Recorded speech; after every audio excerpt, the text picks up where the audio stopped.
te abençoe, graças a Deus. Sejam muito bem-vindos ao programa Mudança de Vida Hoje. Muito obrigada por estar aí. Que Deus abençoe muito você e a sua família. Hoje eu vou estar na Celso Garcia 777 no Brás, às 19h30, com a reunião do melhor da terra. Se quiserdes e ouvirdes, comereis do melhor desta terra. Se você quer desfrutar do melhor, dê ouvidos a Deus. Obedeça. Esse é o caminho. Se você quiser e obedecer, vai desfrutar do melhor da terra. É só ouvir a Deus. E Ele vai te abençoar. Em todos os nossos templos teremos o mesmo trabalho. Esteja entre nós. Olha o que diz aqui em 2 Crônicas 33:1. Manassés tinha 12 anos de idade quando começou a reinar e reinou 55 anos em Jerusalém. Ele fez o que o Senhor reprova, imitando as práticas detestáveis das nações que o Senhor havia expulsado de diante dos israelitas. Reconstruiu os altares idólatras que seu pai Ezequias havia demolido, ergueu altares para os Baalins e fez pós sagrados. Inclinou-se diante de todos os exércitos celestes e lhes prestou culto. Construiu altares no templo do Senhor, do qual o Senhor tinha dito: meu nome permanecerá para sempre em Jerusalém. Nos 2 pátios do templo do Senhor, ele construiu altares para todos os exércitos celestes. Chegou a queimar seus filhos em sacrifício no vale de Ben-Rinom. Praticou feitiçaria, adivinhação e magia. E recorreu a médiuns e aos que consultavam os espíritos. Fez o que o Senhor reprova, provocando a ira. Ele tomou a imagem esculpida que havia feito e a colocou no templo do qual Deus tinha dito a Davi e a seu filho Salomão: neste templo em Jerusalém, que escolhi entre todas as tribos de Israel, porém meu nome para sempre. Não farei os pés dos israelitas deixarem novamente a terra que dei aos seus antepassados, se tão somente tiverem o cuidado de fazer tudo o que lhes ordenei em todas as leis, decretos e ordenanças dados por meio de Moisés. Manassés, porém, desencaminhou Judá e o povo de Jerusalém, ao ponto de fazerem pior do que as nações que o Senhor havia destruído diante dos israelitas. O Senhor falou a Manassés e a seu povo, mas não lhe deram ouvido. Eu vou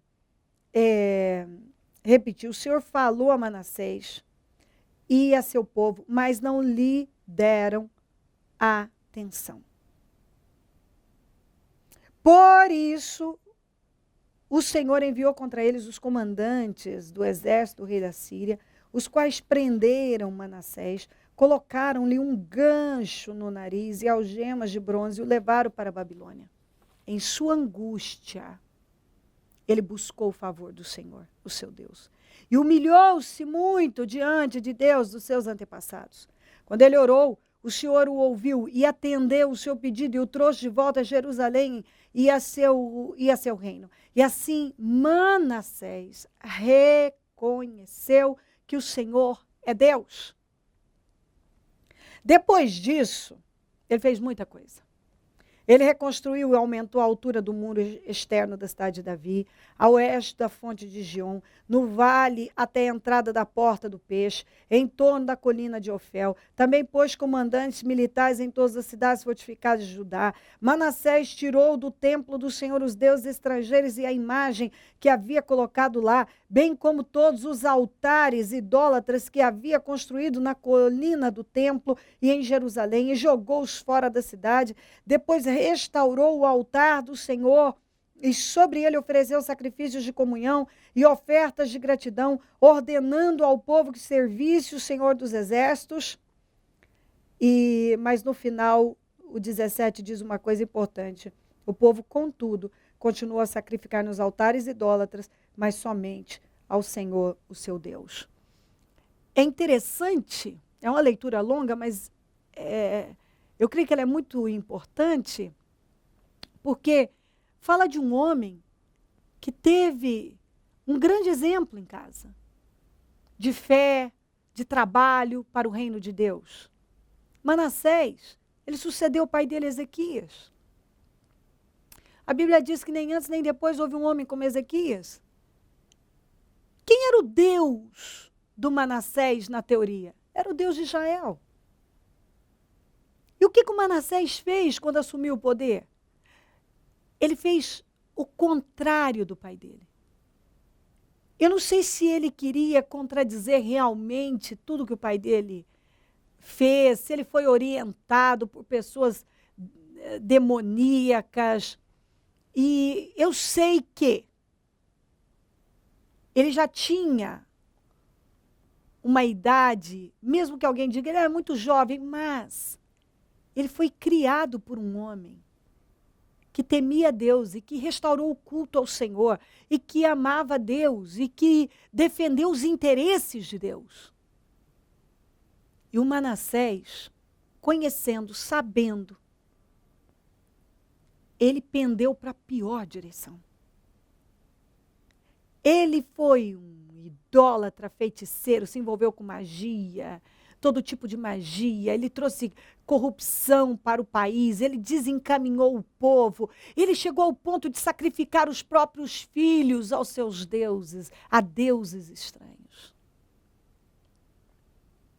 Deus falou com Manassés e com o povo, mas ninguém deu atenção a Deus. E quando você não dá atenção a Deus, Deus vai chamar a sua atenção. Eu quero que você lembre que Deus não vai deixar você assim. Como Ele não deixou Manassés. Ele não nos deixa assim. No caminho errado. Ele vai chamar a nossa atenção. Alguma coisa acontece para nos despertar. Nada despertava o Manassés. Nada fazia o Manassés reconhecer Deus como Senhor, se humilhar diante do Senhor. Nada. Nada. Até que o exército inimigo capturou Manassés, colocou um gancho no nariz dele, que representava assim, uma humilhação extrema. Jogou ele numa masmorra qualquer e lá ele ficou. Ele precisou ter um gancho no nariz, ser jogado numa prisão, exilado, em terra estranha, para reconhecer que o Senhor é Deus, para se humilhar diante de Deus. Ele precisou de um baque muito grande para lembrar de Deus. Por que ele não lembrou antes? Por que ele não reconheceu o Senhor como Deus antes? Você não está vendo um profeta vir aqui para ajudá-lo nisso? Não, não. Foi sozinho numa prisão com um gancho no nariz. Sozinho. Lá, sozinho. Ele reconheceu o quanto estava errado, ele se humilhou, e ele recebeu o Senhor na vida dele como Deus. Ele se humilhou diante do Senhor. Então ele sabia o que fazer, não é? Ele sempre soube. Manassés sempre soube o que ele precisava fazer, o que ele devia fazer. Ele sempre soube que ele estava errado. Mas sabe o que eu acredito que acontece com as pessoas? Às vezes elas vão tão longe, elas descambam para uma direção estúpida, elas se perdem de uma tal maneira que é como se elas ficassem descontroladas, como um carro desgovernado, que precisa de ajuda de alguém para fazê-las parar. Sabe que, de alguma maneira, eu creio que algumas pessoas lá, ainda que no inconsciente, elas estão pedindo ajuda. porque elas precisam parar com o que elas estão fazendo. E elas não conseguem. Elas sabem que elas precisam mudar e elas não se posicionam. Elas precisam desesperadamente tomar um rumo diferente e elas estão tomando o rumo errado cada vez mais e fazendo coisas cada vez piores. Então, é como se assim, realmente Deus precisa vir e colocar o pé na frente, colocar uma fenda e criar uma situação e permitir algo que faz essa pessoa acordar, despertar e dizer, agora eu tenho um motivo para buscar Deus, para me humilhar diante dele. Talvez você está aí e diz assim, bispa, mas eu não fiz nada do que o Manassés fez. Eu não sou idólatra, eu não sou feiticeiro, eu nunca fiz mal aos meus filhos, eu não desencaminhei ninguém. Será? Será? Você sabia que avareza, arrogância, iniquidade, autopiedade, cobiça são como pecado de idolatria? Se você é orgulhoso, é arrogante. Você sabia disso? Você sabia que rebelião é como pecado de feitiçaria? Talvez você tenha se rebelado contra Deus, contra quem é de Deus.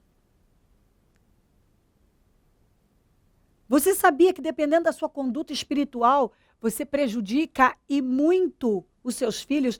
Dependendo da sua condição espiritual, você acaba sacrificando, sim, prejudicando os seus filhos?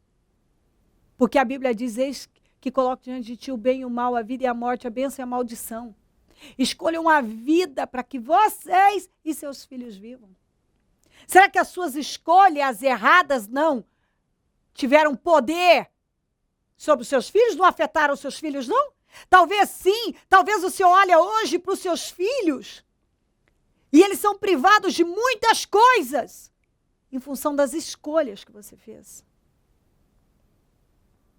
Será que quando você endureceu contra Deus, com um pensamento contrário de Deus, com a sua idolatria, a sua feitiçaria, ou melhor, dizendo, com o seu orgulho, arrogância e a sua rebelião, você não contaminou muitas pessoas e desencaminhou muitas pessoas? Será que hoje não tem pessoas no mundo por sua causa?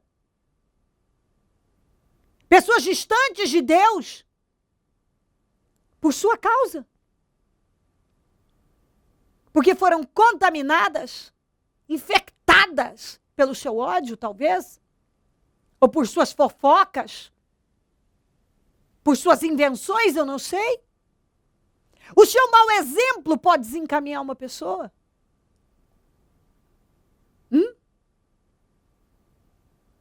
O seu mau exemplo? Eu não sei. Talvez você está aí e se acha, não sei, talvez você se acha de Deus. E você está cego acerca de um monte de coisas que você tem feito. O ódio morava no coração do Manassés. A idolatria, a feitiçaria, mau exemplo, tudo que é contrário à palavra de Deus, esse homem fazia. Esse homem fez. Ele fez coisas e coisas abomináveis aos olhos de Deus. Quem era o Deus de Manassés na teoria? Era o Deus vivo. Só que ele fez tudo o contrário. Ele conhecia o Deus vivo. Tanto que quando ele teve um gancho no nariz, estava preso, exilado, ele sozinho, sem ajuda de ninguém. Ele se humilhou diante de Deus, ele reconheceu o Senhor como Deus. Ele orou ao Senhor. Ele se derramou na presença de Deus. E quando ele fez isso, Deus o restaurou, Deus o restituiu, Deus o levou de volta e deu a ele o reino novamente. E depois daquilo, ele fez muitas coisas. Ele fez mais do que ele nunca tinha. Aliás, o que ele nunca tinha feito, ele fez depois. Depois que ele se humilhou, depois que ele teve um gancho no nariz. Então, outro dia eu ainda preguei isso na igreja e eu falei isso, bendito gancho. Tem até essa palavra que eu preguei num domingo com esse título, bendito gancho. Bendito gancho, porque ele sem esse gancho, e ser exilado e jogado numa prisão, nada fazia Manassés se humilhar. Deus falou com ele, não deu atenção. Deus alertou, não deu atenção. A palavra não foi o bastante, essa é a verdade. Benditos, bem-aventurados aqueles que a palavra é o bastante. E talvez esse tenha sido o seu problema. A palavra não tem sido o bastante. Você está pedindo de alguma maneira uma situação trágica, um gancho no nariz.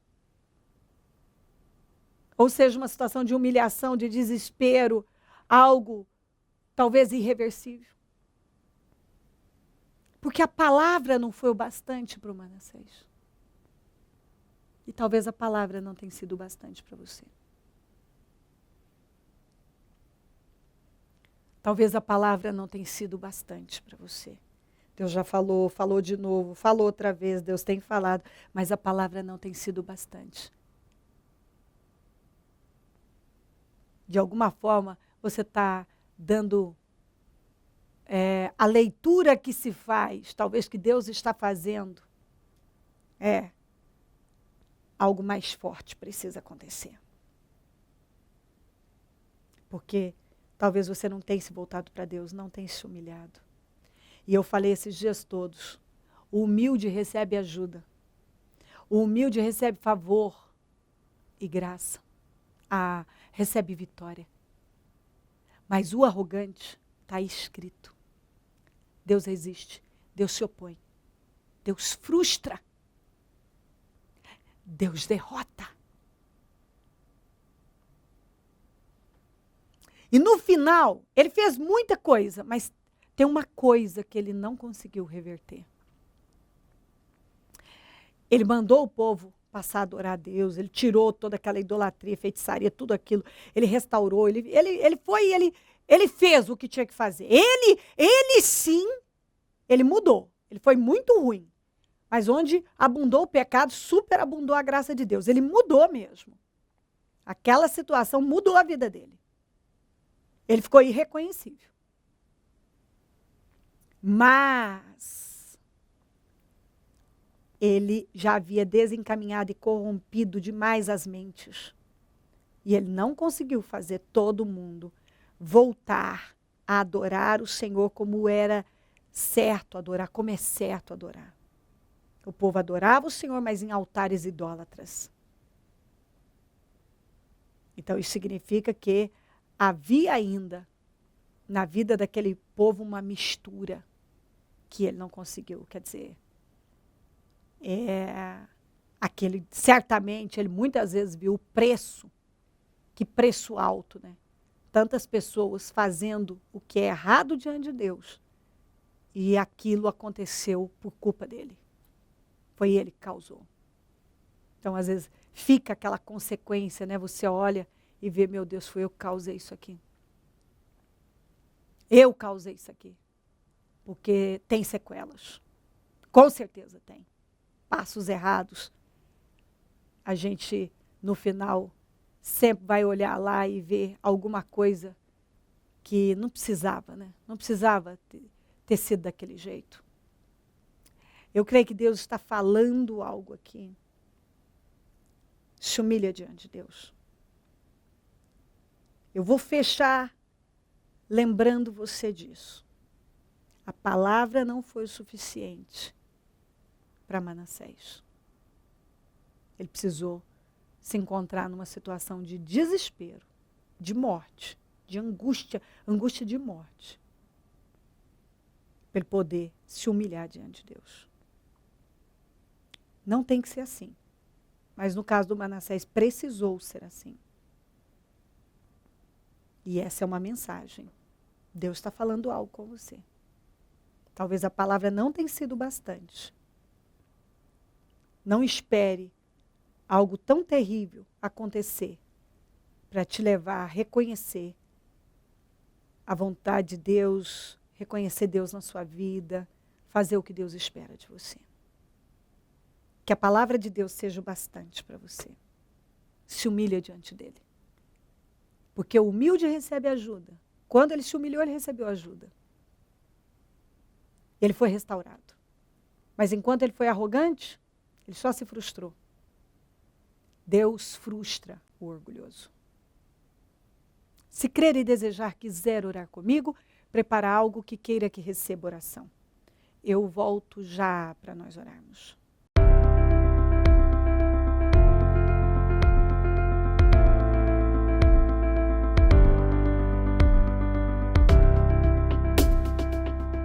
Aprenda a viver de maneira digna, como cristão. Vença através do amor e perdão. Enxergue Deus nos detalhes. Mudar as sementes, mudar as colheitas, mudar a vida. Você tem um gigante dentro de você.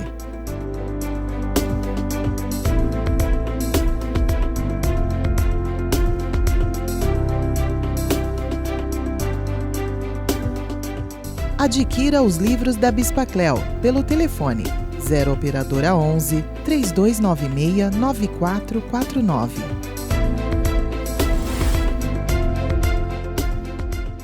Dia 1º de dezembro, às 19h30, início do último propósito de fé do ano de 2016. Propósito da mudança. Quais as 3 coisas que você não aceita levar para o ano de 2017? Pois 1000 anos aos teus olhos são como o dia de ontem que se foi e como a vigília da noite. 31 dias de clamor, de 1 a 31 de dezembro. Não dê o ano por encerrado. Deus pode operar o milagre em fração de segundos. Se tu podes crer, tudo é possível ao que crê.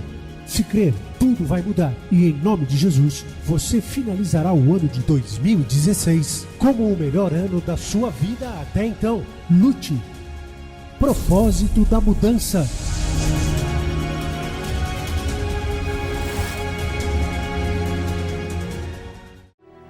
Momento da oração. Ó Deus querido, eu oro para que essa pessoa se vista dessa mensagem. Sempre peço isso, porque nós, quando nos levantamos, vestimos alguma coisa. Então eu creio que da mesma maneira que nós nos vestimos para cobrir o corpo, nós precisamos nos vestir da palavra para cobrir a nossa alma, o nosso espírito. Então eu oro para que essa pessoa esteja se vestindo dessa mensagem. Que ela esteja se cobrindo com esta mensagem.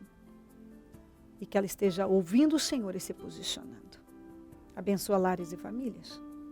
Todos que enviaram seus pedidos para oração. Eu consagro tudo que foi colocado para receber oração. E determino vitórias, mudanças. Eu abençoo os meus amigos e companheiros semeadores, essas pessoas fiéis que têm nos ajudado a manter o programa. Prospera cada uma. Abra as portas, exalta.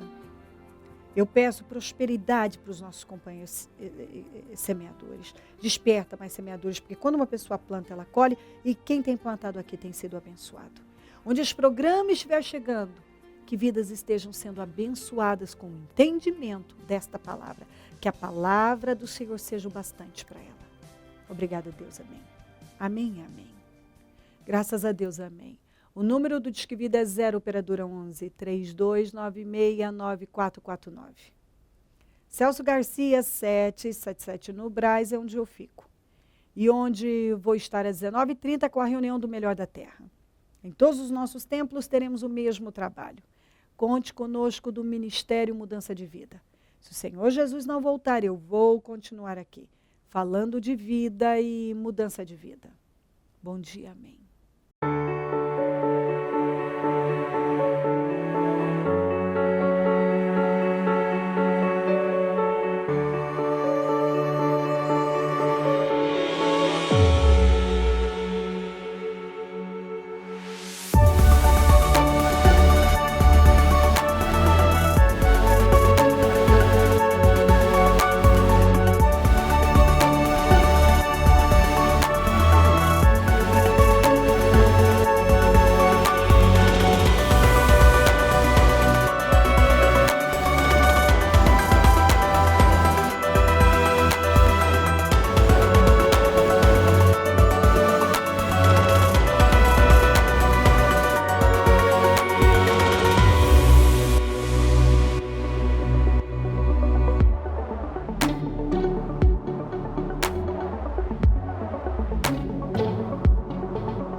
oração é a chave que abre a porta da sua vitória. Sua vida está em nossas orações, de segunda a segunda, com orações contínuas. Ore e venha orar conosco. O Ministério Mudança de Vida se interessa por sua causa e deseja que a sua vida seja imensamente abençoada.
Para acompanhar o canal da Bispa Cleo e saber tudo o que acontece, receber notificações e avisos sobre cada novo carregamento de vídeo, você precisa, antes de mais nada, se inscrever no canal. O YouTube possibilita que você realize esse procedimento tanto em dispositivos móveis como aparelhos celulares, smartphones com Android ou iPhones iOS, assim como por meio de computadores desktop, laptops ou tablets, gratuitamente. From the dead you saved my soul.